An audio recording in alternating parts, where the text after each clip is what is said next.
Welcome to the Dose of Good podcast, where we celebrate good people and organizations working to make the world a better place. It can be easy to get caught up in the bad things going on in the world and forget about the good happening all around us each and every day. I'm your host, Erin, and I want to share these stories with you and give them the attention they deserve. I hope this podcast educates and inspires you and maybe even motivates you to share a dose of good in your community. Now let's get into today's episode.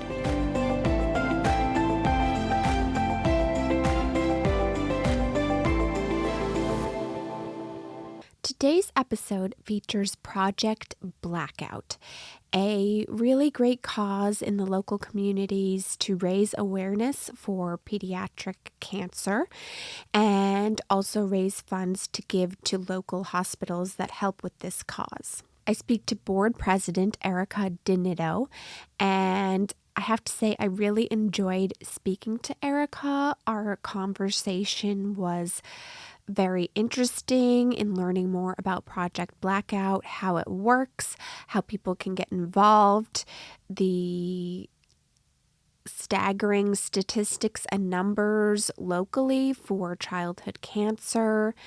And it was just really nice to learn about this organization, and I hope that more schools will get involved, more people will get involved in terms of raising awareness around childhood cancer and also raising funds to support those that are treating this awful disease. But let's get into the episode and hear more from Erica. With me today is Erica DiNitto, board president for Project Blackout. Thank you for joining me. Thank you for having me. You're welcome. What is Project Blackout and what is its mission? So Project Blackout is a nonprofit based out of Windham, New Hampshire. We've been around, well, the actual nonprofit hasn't been around as long, but Blackout itself started 15 years ago.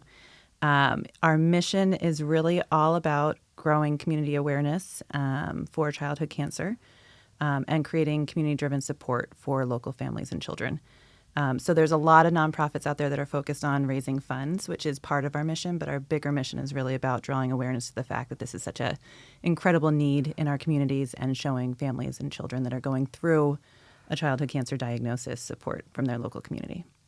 Yeah, and I think that's definitely important because I know for me personally, I don't hear as much about childhood cancer, unless it's like a commercial for a specific hospital or something like that. You don't really hear about it as much as you do other cancers. Yep. So it definitely doesn't get the awareness level it needs.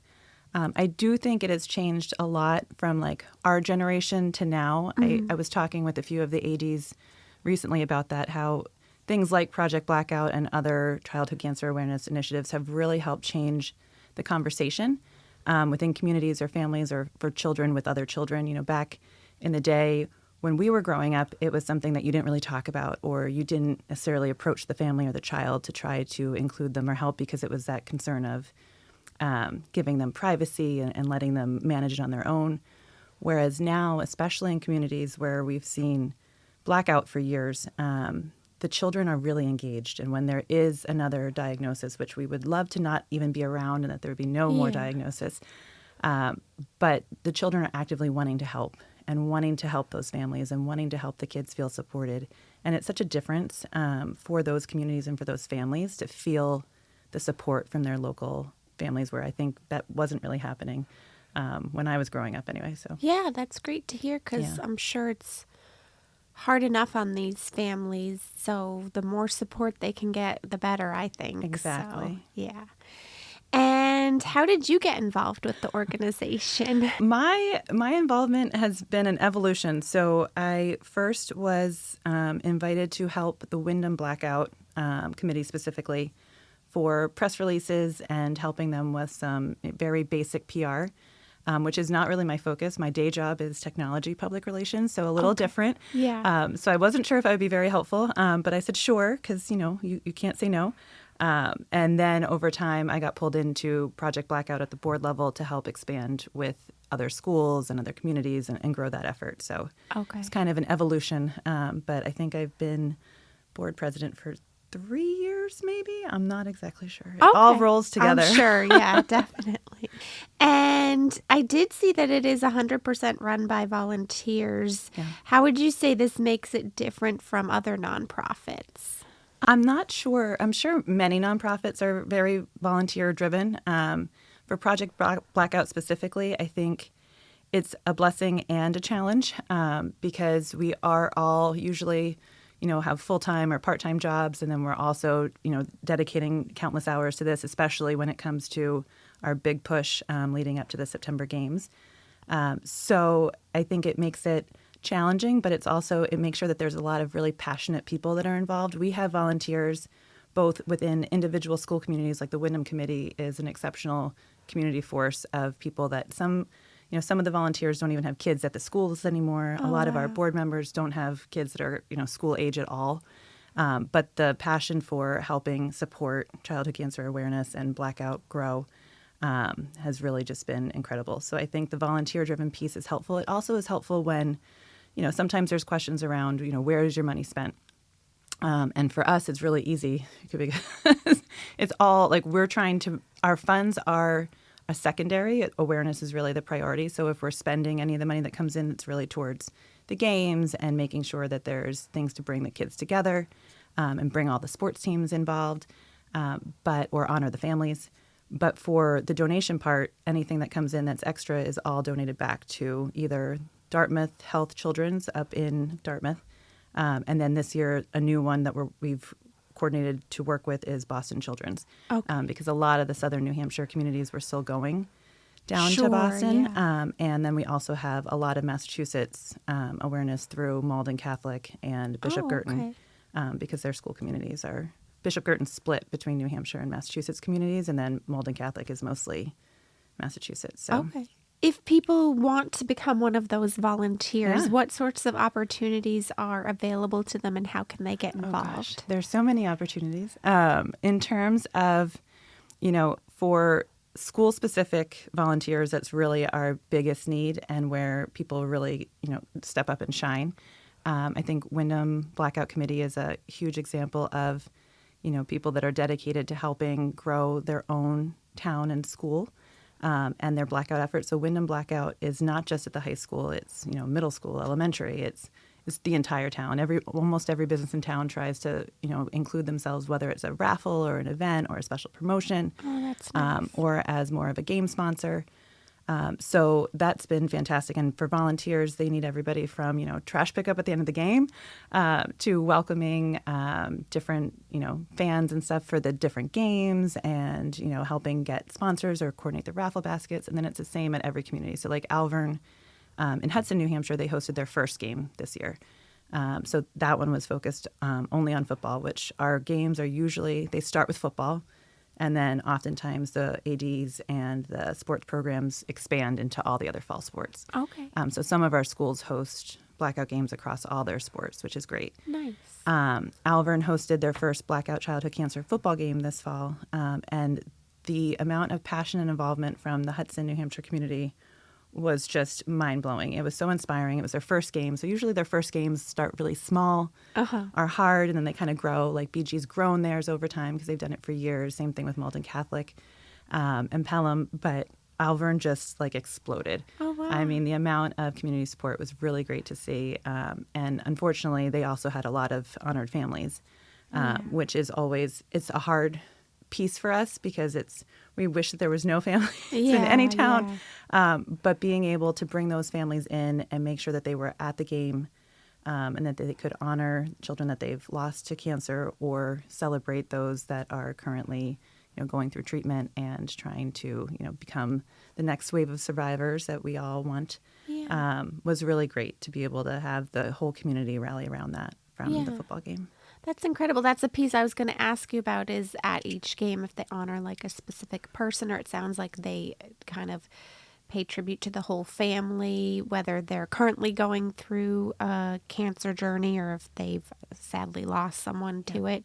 So How does that piece work? Do families reach out to you? Do you kind of nominate families? How does that part work? Yeah, that part is a bit, it's a sensitive journey. Sure. So for each school, some schools don't have families within their local network to bring to a game or to honor, and that's completely fine as well. So oftentimes, or a child or their family is just not comfortable, so they don't want to be included or named, and that's 1,000% fine.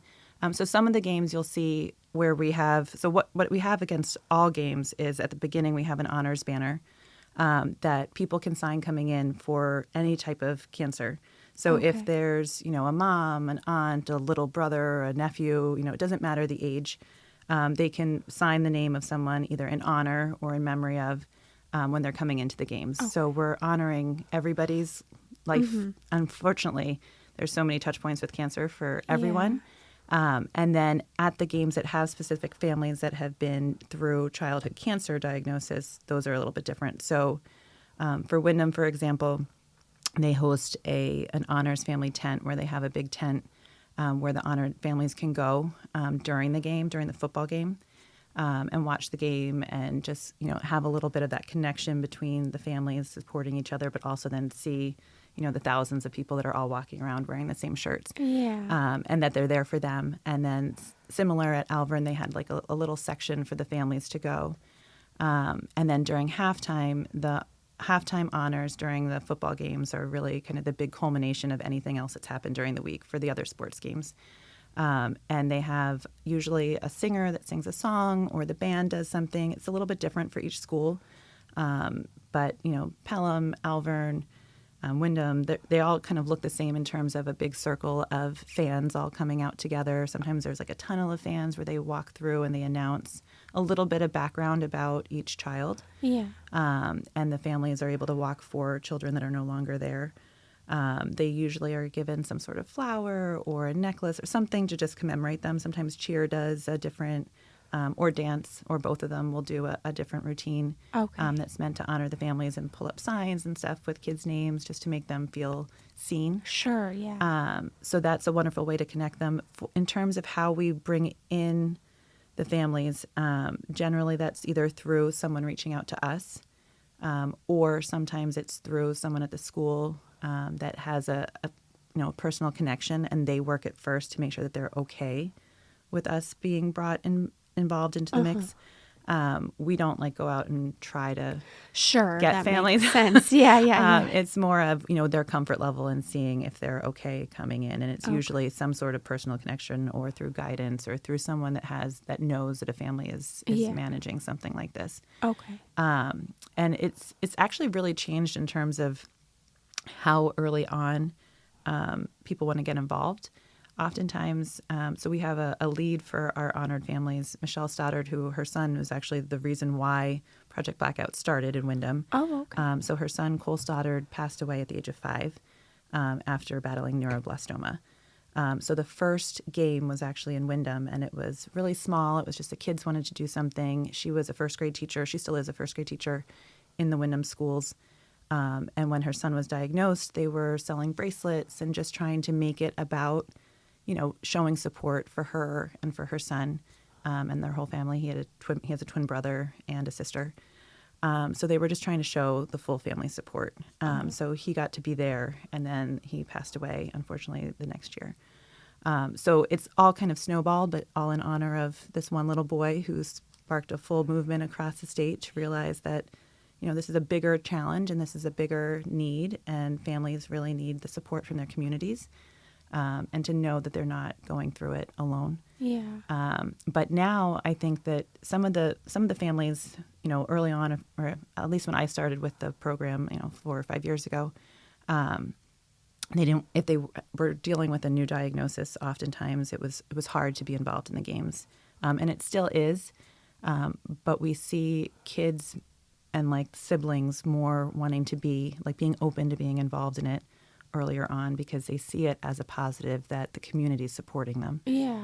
It's no longer, it's taken away some of that, I have to go through this alone stigma, and made it more of my community does support and love me, and showing us that. And that I think is just so incredible.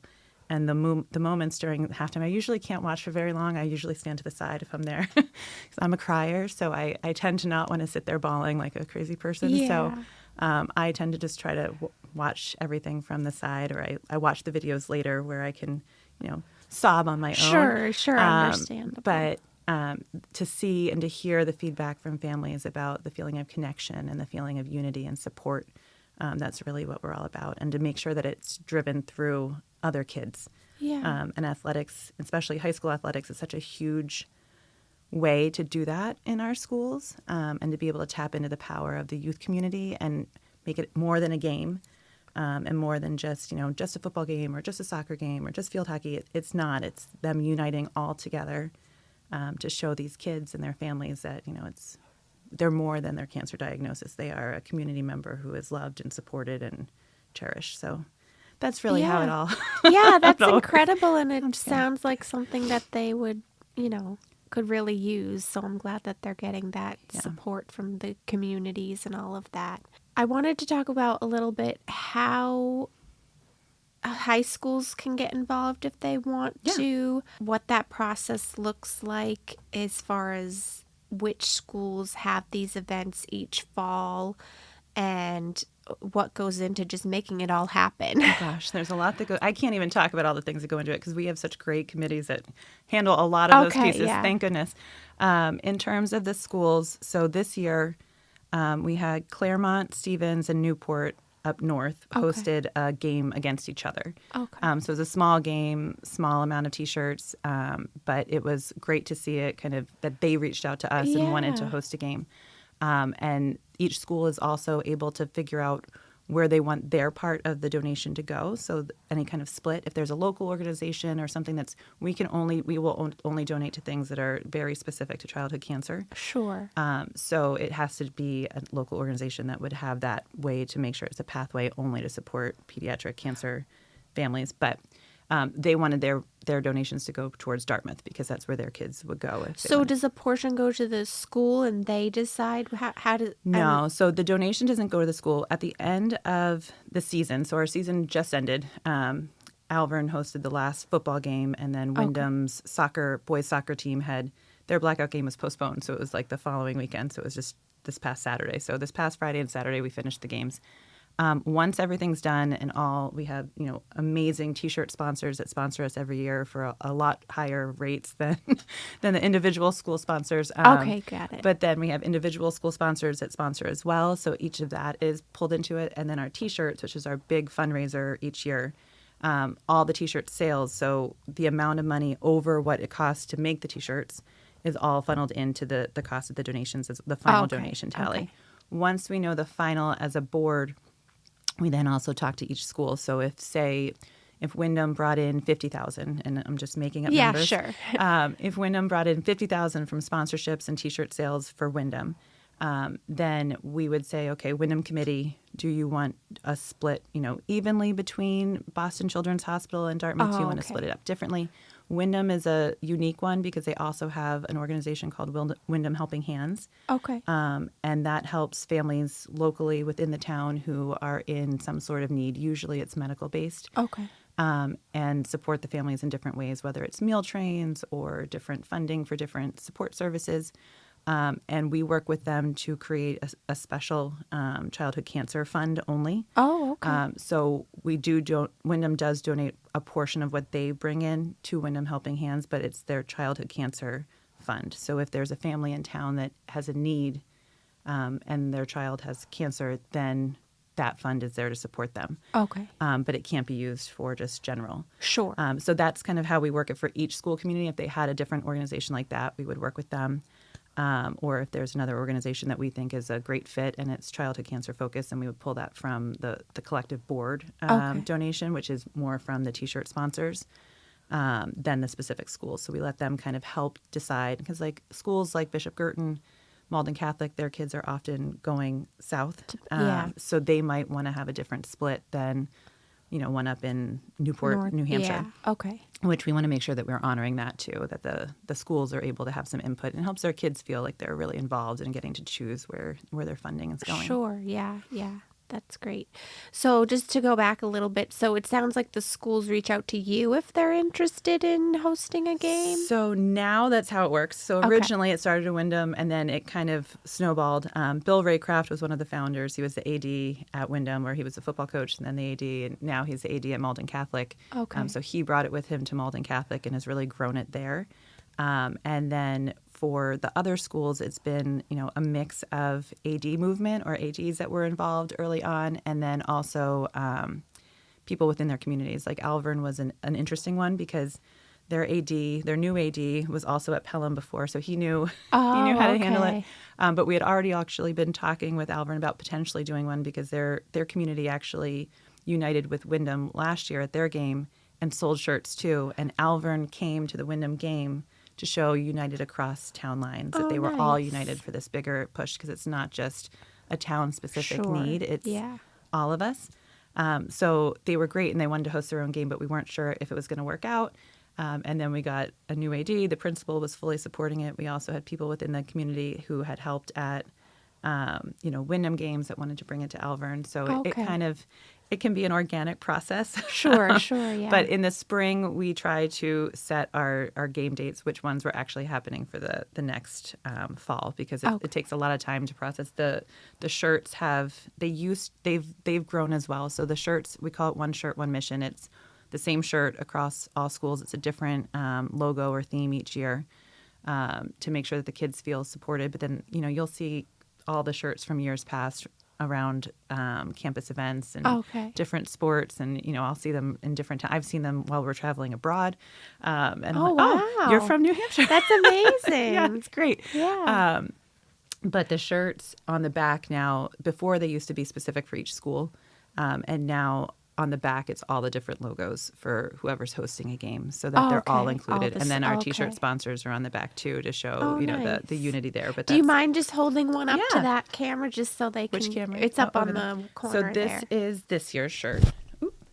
And that was the front, and then the back has our T-shirt sponsors, which are across all schools. Okay. And then each of the schools that hosted Blackout game this year. So it changes a little bit every year, and we try to just make sure that we're getting them in early enough to make sure the design all works. But it's for ADs, we are actually, one of our big missions over our off season is to update our website. And on the website, we're going to have a different path for ADs who want to get involved. It usually starts with, it takes a lot from the athletic directors to find the time to organize and manage this. Our ADs are all absolutely amazing. We couldn't do it without their support, because they're adding something on that they're not already doing. Yeah. And they're already managing all the sports and all the parents and all the players. To add on Blackout games, and to the ones that have expanded, beyond the football game, and are now also managing Blackout games across all fall sports. Oh, it's a lot. So we're very thankful that the ADs are willing to take it on and are just as passionate about it as we are. But I think they find the same level of, satisfaction at the end. Once it's done, once all the stress of getting through the games and the anxiety of if it's going to happen okay, and how the honored families are going to feel, and how the kids are going to be on the field, and, getting the T-shirts out, and the orders all tracked properly. But once it's done, I think hopefully they feel the same amount of, pride that we do, and the fact that we are able to help and, bring the communities together, even if it's just for a night or for a couple games during the weeks. Yeah. So that's one thing I was curious about. Do the schools kind of give you a count of how many people because how do you know how many T-shirts to get? So the T-shirt, we have an amazing T-shirt lead on our board who has been with us for longer than I have been there. And she helps the schools, figure out how many they should order. So for new schools, it's really hard. We do an online sale every year, which is really our big push, because it's easier for us to know how many to order. Sure. It's a big financial risk to order more shirts than what you're going to sell. Yeah. And we don't want to lose the money that can go to research and funding and supporting these families. Of course, yeah. And this year we did sell out. Good. We sold out all inventory. This one is one of my own shirts from home. These are all shirts from home. They're not ones that were just extra. Yeah. So we sold out across the board, which was fantastic. But figuring out the shirt counts is really hard. So we do push for all the schools to do an online sale over the summer. The first week in August is kind of the big push Okay. where we finalize it. But we usually, the past 2 years, we've opened the sale in June just to give them more time because people were upset about, if they're on vacation or they missed Oh, it. yeah. And it's hard. We want everybody to be included. So we Sure. now start it in June. And then we do a big reminder push that Okay. first week in August, which used to be our one sale week, but now it's kind of the ending of the sale week. Yeah. And the online orders are a little bit easier. They're harder for us because we have to then bag, pack, make sure that everything Oh, is yeah, sorted get it properly, out, and yeah. then make sure that people are coming to pick them up and getting them to them because we don't do shipping or Right, that would be a any big of those things. cost, That would be yeah. a huge cost. So we try to keep costs down so that as much as possible can go back. But the shirts are very difficult. And then most of the schools also do some sort of extras sale. Well, they'll get like a very limited quantity of extras to sell. Each school community handles it very differently. So like Okay. Pelham, I know, had great success selling them at their lunches. Oh, okay. This year, their AD really took that on. And then same thing, Bishop Girton. They sell it at lunch during the day. Their head of like volunteerism, their campus ministry department helps the AD. And they have student volunteers that help. So after they get out all their online orders, then they sell whatever extras they have, and they sell out every year. Okay, nice. And then it's different. Wyndham's really our biggest. I mean, they sell the most shirts. They have the biggest game. It's where it started. Yeah. And it's gone, it's a huge community to start with, but it also is, beyond the high school. It's middle school, elementary. Oh, okay. Wyndham Soccer Association, their youth programs start when they're like tiny Oh, littles. My kids nice. all went through it, and they're great. They wear like little eye black, Oh, Project Blackout yeah. eye black to their games during that week and help support. So like the kids are introduced to it at such a young age. Yeah. And a few of the other schools also bring in like their youth football programs or youth cheer Okay. to get the kids involved earlier. Yeah. And it helps so much because a lot of the diagnosis, a lot of times it's happening at a really young age. Yeah. So to have that visibility and unity and feeling of support from the younger kids is really critical, as much as it is to also get it from the big, cool high schoolers when you're, when you're young. Sure. But, Yeah. yeah, so it's an ever-changing dynamic, but we did Yes. sell out this year, Oh, so we're that's hoping to do the awesome. same next year. Yeah, I hope so. But yeah. So I did want to talk a little bit about some of the like statistics of childhood cancer, and even if you can't answer these, it's no problem. But I wanted people to at least have the information. So it said at least in New England has the highest incidence rates of childhood cancer in the U.S., with New Hampshire being the highest, according to the CDC. Yeah. But is the reason for this known, or is No. it no? So when I first got involved with Project Blackout, that was one of the statistics that really stood out to me.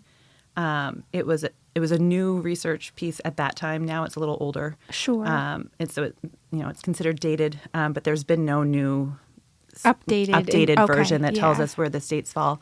I think probably because it's hard to stomach the fact that different states have such different rates. Yeah. I did sit in on, there was some sort of briefing a year or two after that first report came out where New Hampshire had done a big deep dive into what was the cause or could there be a correlation. And on that briefing, it seemed like they couldn't really find any kind of actual specific cause. Like it wasn't. I know a lot of people talk about, the water or the high levels of granite and arsenic and radon and all those things. Sure. But there was no really specific cause. It was just, one of the good things about all the different research that has happened to date is that more children are finding out earlier. Yeah. So they are getting diagnosed, hopefully, earlier on in the cancer development so that they can receive treatment. And early detection and early, services and support is huge. Yeah. So the earlier that, they're getting them into like their annual checks and making sure that we have one young woman in Windham who is an amazing advocate of early detection. Her mom had taken her in to just a normal well check when she was young, and at that time they didn't live in New Hampshire. But she was diagnosed really young, and it was treated properly, and she is a thriving, beautiful, smart, well-spoken, and just like a vision of what everyone hopes Yeah. that their child can be if they do get this type of diagnosis. Yeah. So she has been a really good advocate to try to help, encourage those early screenings. But there was no real reasoning for why New Hampshire. Okay. But that was something that it was clear we needed to make a little bit of change. Yeah. And then when I started getting involved with Blackout, I just assumed, okay, eventually it's gonna, settle out. We're not going to have new families. Hopefully it's, there's no new families that we're going to add. It's going to be, these are our families for our honored families. But unfortunately, we've had new children added the last 2 years. Yeah. And it's just heartbreaking because we don't want any Sure. no child should have to go through this. No. So Yeah.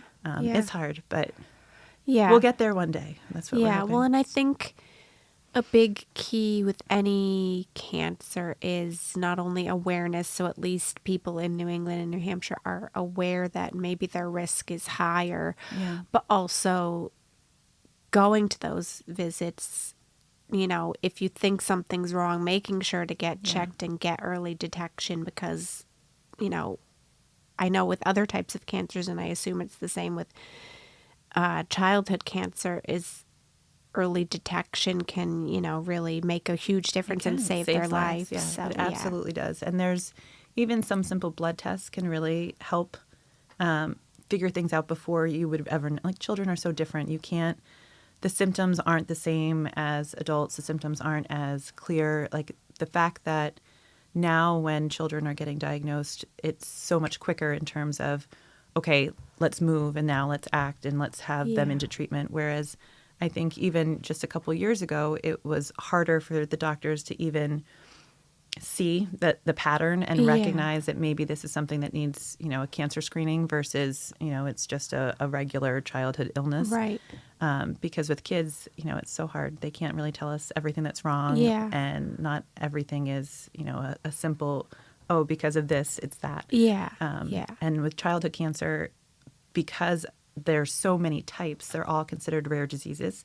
Oh, okay. And rare diseases in the medical community don't get as much funding. It's just a natural way they prioritize funds on numbers. Okay. And unfortunately, for childhood cancers, there's so many different types that they're all considered a rare disease. And that's part of the reason why the funding's not quite there. Oh, that's too bad. I'm sorry to hear that. Yeah. And then the other thing was that there's a lot less money spent on pediatric cancer versus every other type of cancer. It was 4% of the billion spent goes to pediatric cancer. Yeah. And I'm wondering if what you just stated is part of that because they don't look at it as one whole, let's treat pediatric cancer, but all these separate things as rare diseases. It's not getting maybe the direct large funding that it would. It's definitely not, but it's also still like the number one reason why a child would die in the United States is through cancers. So while they're all very different, and unfortunately, even the research funding that's going towards, a cure or detection, even the treatments aren't. A lot of them are the same treatments that you would be giving to an adult. They're giving to a child, and there's a lot of. I know Boston Children's. When we talked about different ways to fund things there through our efforts, a lot of their researchers are working specifically on figuring out how to manage treatments for children. Yeah.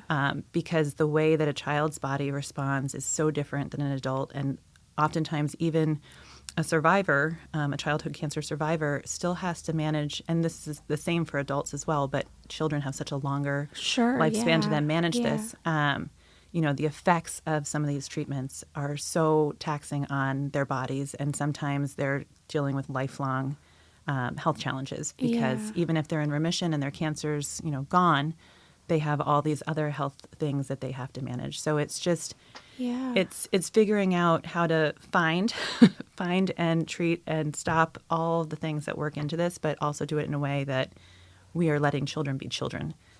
Because every child should be able to, go out and play their sports or sing their songs or get up in front of a crowd and, not feel like they have these health challenges that are holding them back. So. Yeah, that's a good point that I'm glad you brought up because that's something I didn't really think about. The fact that, you think of an adult who maybe has to go through chemo or something like that and you see how much it affects them and Yeah. how powerful it is. And then the fact that a child could get the same treatment, and then, yeah, the effect that would have on their body for the rest of their Yeah. life. Sorry. Oh, no, I totally understand. Yeah, Yeah. yeah. Oh, gosh. So, yeah, that's important for people to know. So it sounds like you don't have outside, like, big events throughout the year for fundraising. Basically, the games and your T-shirts and all of that are your fundraising. Yeah. The T-shirts, and then any local.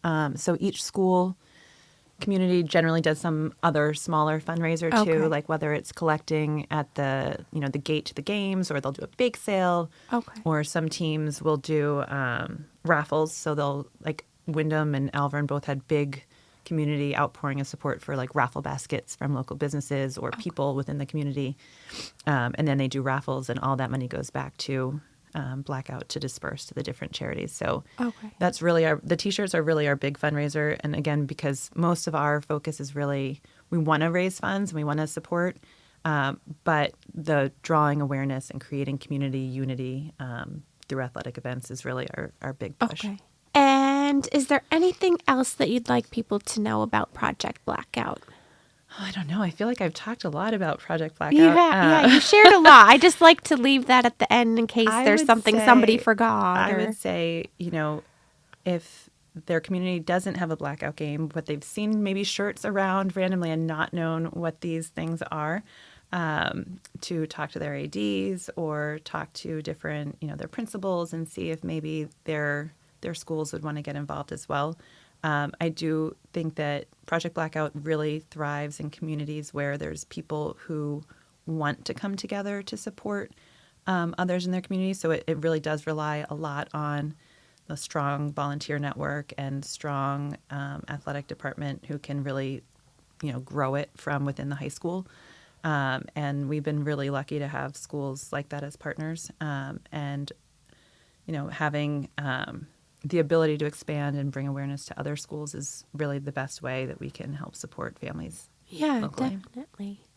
And then I just have two final questions I ask everybody that comes on Okay. the show. The first is if you could recommend a nonprofit or an individual that you think we should have as a guest on a future show. So I don't know if you've already had them, but I did think about this one. Katie's Closet. I don't know if you've heard of them. No. So Katie's Closet is a really interesting nonprofit. I believe they started in Drake, Mass, but they do serve southern New Hampshire. They're in like 100 some schools now. Oh, wow. Katie's Closet focuses on getting kids free access to the clothing that they need to feel confident in a school setting so that they can Yeah. focus on learning. And I think it's just an amazing organization, and it's a passionate way to make sure that kids are feeling supported in a different way than what we do. Sure, yeah. But, bringing that to the school environment too, and making it so that it's, not, it's all about removing different stigmas, whether it's, health related or financial, to be able to have a child who would normally walk through a hallway in school and be really upset about, what they're wearing or what they're not Yeah. wearing, to be able to help them have access and easy access to clothing and different things that they might need to feel confident going into the school environment. I think it's a great cause. So Oh, yeah. yeah. They It's sound... Katie with a C, not a K. Oh, good to know. Okay, yeah, they sound like one I definitely like to have on because that's also an area that I don't think I've had an organization that covers that, and that's a really important aspect. And then it's especially specific for kids in Yeah, schools. I think is yeah. really, really great. Yeah, definitely. Yeah, I'll reach out to them. Thank you. Yeah. And then the last question is, what does kindness mean to you? And can you share an example that you've maybe experienced or witnessed? Kindness means to me just the simplest acts of doing something for someone else, but without thinking of yourself. And I think one of the examples this year, and it was at a Blackout game, an 11-year-old came up to me and was asking, where do your funds go? And what if I buy a sweatshirt? And, where would this go? And I thought she was just the sweetest thing. But when I talked through, how we decide where to send our funds, but the focus is really awareness, no need to buy a sweatshirt or to send or to give us, your money. But she was like, okay, I like the idea of that. And she pulled out like a couple bucks from her, like crinkled dollars from her pocket and handed them to me. And she's like, I want this to go to a good cause. Oh. And that to me is kindness. And in her community specifically, there was a new diagnosis, another little girl about her age or younger. And I think she was doing it for her. And the fact that, I mean, there's no connection to like how she's going to be recognized or I don't know. I think kindness is really from the heart. And that little girl definitely was just giving from her heart. But she also wanted to make sure it was going to the right place, which I loved. Yeah, I was just going to say, I love that this child is willing to give their own personal money for a good cause, but they also wanted to know how that's going to be used and make sure that it's going, where they would like. Very thoughtful kindness. Yes. I loved it. Yes. But it really is, I think kids are the foundation of where kindness will come from, and making it so that they see and experience and are part of and have the opportunity to be kind and thoughtful and supportive and, all these things that go into things like what we're doing. I think it's helpful to have kids just have access to different opportunities to be kind. Oh, definitely. And it's so important nowadays that not only to teach kids to be kind, but just that there's more kindness in the world in general. So, yeah, I agree. Well, thank you so much for coming on today. I really appreciate it. And I'm glad we could. Sorry for crying a few times. I totally understand because I'm the same way. So no worries at all. But yeah, thank you. And I'm glad we could, promote awareness for Project Blackout. And hopefully you'll get some new schools for next fall. Maybe. So, all right. Thank you so much. Thank you for watching and listening to today's episode. I hope that it was impactful for you. I hope you learned something.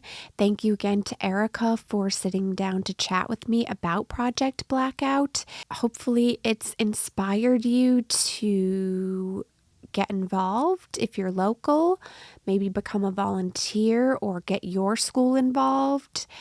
And even if you're not local, check them out. I'm sure that you could contribute in some way by getting a shirt or just look into similar causes in your area that help promote awareness around pediatric cancer and raise funds for it. Remember to follow Dose of Good Podcast on Facebook and Instagram if you aren't already. Subscribe on YouTube, and I'd also love it if you'd leave a rating and review where you listen to podcasts, because that helps to get the podcast more known so more people can get a dose of good in their day, because I think everyone could use more good in their daily life, and we need to promote kindness, spread kindness, and remember to just be kind to people all around us, because the world needs more kindness. You don't know what people are going through, and I think it's really important. And I'll be back soon with another episode.